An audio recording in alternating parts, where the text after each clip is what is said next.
¿Qué hace que una maldición funcione? Piénsalo un momento, porque a diferencia de un asesino, una maldición nunca necesita obligarte a hacer nada. Eres tú quien abre la puerta, eres tú quien acepta las reglas, eres tú quien da el primer paso. Y quizás por eso las maldiciones han sobrevivido durante miles de años, no importa la época, el país o la cultura. Siempre encontramos historias sobre objetos prohibidos, rituales olvidados o advertencias que nadie debería ignorar. Porque todas nacen del mismo miedo, la posibilidad de que una sola decisión, un solo instante de curiosidad, sea suficiente para cambiar tu destino para siempre. Quizás por eso continuamos explorando las fuerzas que no deberían existir, y pocas representan mejor esa idea que el personaje de hoy, Samara Morgan. Pero hay un problema. Creo que durante años entendimos mal su historia, porque el verdadero horror de Laro nunca fue una niña que sale de un televisor. Fue una idea mucho más perturbadora, una idea tan simple que cualquiera de nosotros podría formar parte de ella sin darse cuenta. Y quizás esa sea la razón por la que más de 2 décadas después de su estreno sigue siendo una de las maldiciones más inquietantes que ha llegado al cine. Y cuando terminemos este video, es muy probable que nunca vuelvas a ver a Samara de la misma manera.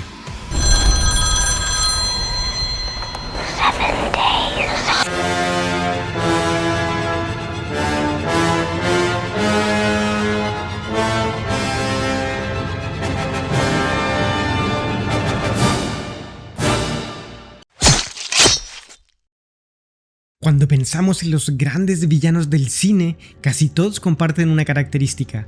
Ellos eligen, deciden a quién perseguir, a quién atacar y cuándo hacerlo. Samara no. Ese es el primer detalle que la convierte en algo completamente distinto. Ella no busca personas, no estudia a sus víctimas, ni siquiera parece interesarle quiénes son. La única condición para formar parte de su historia es haber visto la cinta, y desde ese momento todos pasan a ser exactamente iguales. No importa si eres una buena persona, no importa tu edad, no importa lo que hayas hecho. La maldición no hace excepciones, no premia y no castiga, simplemente sigue su curso. Y eso resulta mucho más inquietante de lo que parece, porque estamos acostumbrados a pensar que detrás de cada tragedia existe una intención, un motivo, una explicación. Con Samara no ocurre nada de eso. Su maldición funciona como una ley de la naturaleza, tan diferente como la gravedad o el paso del tiempo. No puedes convencerla, no puedes negociar con ella, ni demostrar que mereces otra oportunidad. Y quizás ahí se encuentra el verdadero horror, no en la muerte que promete, sino en descubrir que para esa fuerza nunca fuiste alguien especial, solo una persona más que estuvo en el lugar equivocado y en el momento equivocado.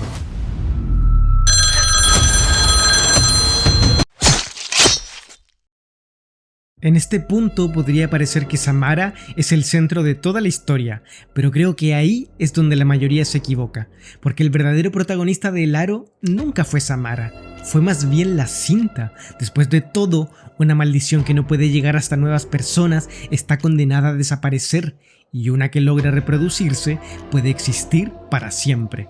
Eso cambia por completo la forma de entender la película. La cinta no es simplemente un objeto embrujado, es el mecanismo que mantiene viva la maldición. Cada persona que la ve recibe una cuenta regresiva, y cuando descubre la única forma de sobrevivir, se enfrenta a una decisión imposible: aceptar su propio final o convertir a otra persona en la siguiente víctima. Y es justo ahí donde la película deja de hablar sobre fantasmas y empieza a hablar sobre nosotros, porque la maldición no obliga a nadie a continuar la cadena. Somos las personas quienes tomamos esa decisión, movidos por el miedo, por el instinto de supervivencia, por la esperanza de ganar un poco más de tiempo. En ese instante, la víctima deja de ser únicamente una víctima, se convierte también en cómplice. Y quizás esa sea la idea más perturbadora de toda la película. Samara no necesita mantener viva la maldición, nosotros lo hacemos por ella.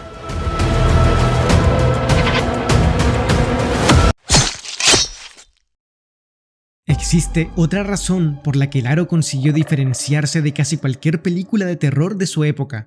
La cinta nunca intenta explicarse por completo, no sabemos exactamente por qué existe y no entendemos realmente cómo funciona ni por qué obedece esas reglas y no otras. Y lejos de ser un defecto, esa incertidumbre es precisamente lo que la vuelve tan poderosa, porque el miedo siempre encuentra más espacio cuando la imaginación tiene que completar los vacíos. Nuestro cerebro, amigos, detesta las preguntas sin respuestas. Necesita encontrar una lógica, un origen, una explicación que le permita recuperar la sensación de control. Pero Samara nunca nos concede ese alivio. Cada respuesta que obtenemos parece abrir una pregunta todavía más perturbadora, y eso mantiene la tensión durante toda la película. No tenemos la sensación de estar resolviendo un misterio, tenemos la sensación de estar acercándonos a algo que jamás deberíamos comprender. Quizás por eso Samara sigue siendo una figura tan recordada, porque el verdadero terror nunca estuvo en verla salir del televisor, sino más bien estuvo en descubrir que incluso cuando termina la película, seguimos sin entender del todo aquello que acabamos de presenciar, y pocas cosas resultan más perturbadoras para el ser humano que enfrentarse a algo que desafía cualquier explicación.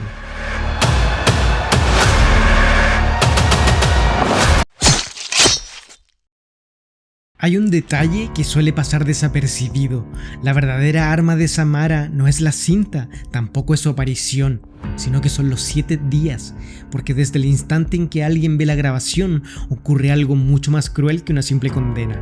La incertidumbre desaparece, la víctima ya no vive preguntándose si algún día ocurrirá algo, ahora cree saber exactamente cuándo sucederá, y esa idea transforma por completo su realidad.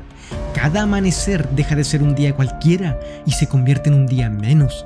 Cada reloj, cada llamada, cada noche se transforma en un recordatorio constante de que el tiempo sigue avanzando, y existe algo que la psicología conoce muy bien. Muchas veces la anticipación de un sufrimiento puede resultar incluso peor que el sufrimiento mismo, porque nuestra mente llena los espacios vacíos con escenarios cada vez más aterradores. No necesita pruebas, solo tiempo, y eso es exactamente lo que hacen esos 7 días. No preparan a la víctima para morir, la obligan a convivir con la idea de su propia muerte, hora tras hora, día tras día, hasta que el miedo deja de ser una emoción pasajera y se convierte en la única forma posible de mirar el mundo. Quizás por eso la cuenta regresiva termina siendo mucho más aterradora que el propio fantasma, porque antes de acabar con tu vida, Samara ya consiguió adueñarse de todos tus pensamientos.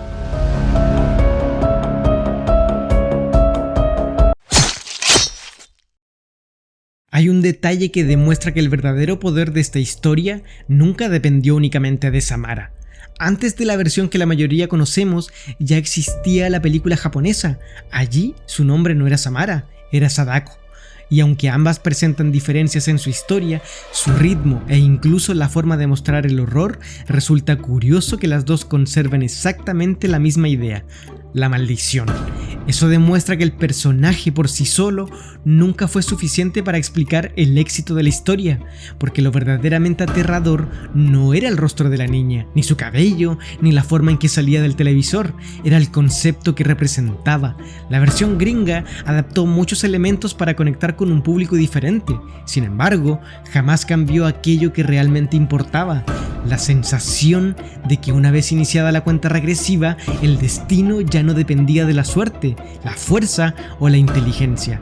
Y quizás esa sea la mayor prueba de que estamos frente a una idea extraordinaria. No importa si ocurre en Japón, Estados Unidos o Chile, no importa si la niña se llama Sadako, Samara o Yohaira. Cuando una historia logra provocar el mismo miedo en personas de culturas completamente distintas, deja de pertenecer a un solo país y se convierte en un temor universal.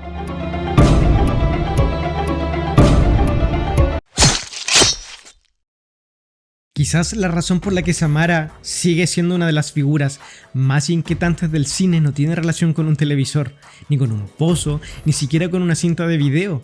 Tiene que ver con algo mucho más profundo, Las maldiciones siempre han existido porque representan un miedo que nunca hemos conseguido superar, la idea de que una sola decisión, tomada en apenas unos segundos, puede cambiar nuestra vida para siempre. Y quizás por eso el aro sigue funcionando después de tantos años, porque nunca habló únicamente de un fantasma, habló de las consecuencias, de cómo un instante de curiosidad puede convertirse en una carga imposible de deshacer. Y aunque la tecnología haya cambiado, esa idea sigue siendo exactamente igual de poderosa, porque las pantallas evolucionan, las personas cambian, pero la curiosidad humana, esa nunca desaparece. Es por esto que Samara nunca necesitó perseguir a nadie, siempre supo que tarde o temprano alguien volvería a mirar. Esto fue todo por hoy, amiguitos, cuídense mucho y si al término del video suena el teléfono, no pienses automáticamente que es Samara. A estas alturas, lo más probable es que sea spam y siendo sincero, no estoy tan seguro de cuál de las dos opciones da más miedo. Ahora díganme en los comentarios, ¿crees que la verdadera protagonista del aro era Samara o siempre fue la maldición? Chao.